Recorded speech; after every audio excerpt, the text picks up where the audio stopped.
अभी तक सो रही है। कोई हाल है इनका?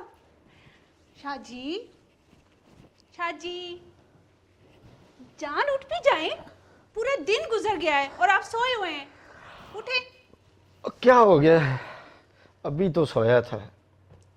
अभी एक छुट्टी होती है वो भी सो के गुजार देते हैं। जानू, रात को दोस्तों के साथ चैटिंग करता रहा हूँ। अच्छा मेरी बात सुने,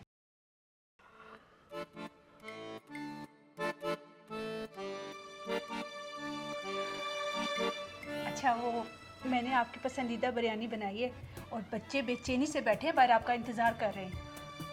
जानू, आज कुछ ऐसा करो कि मेरी आंखें खुल जाए, मेरी नींद उड़ जाए। उठे ना, ये कोई टाइम है? बाहर बच्चे बैठे हैं।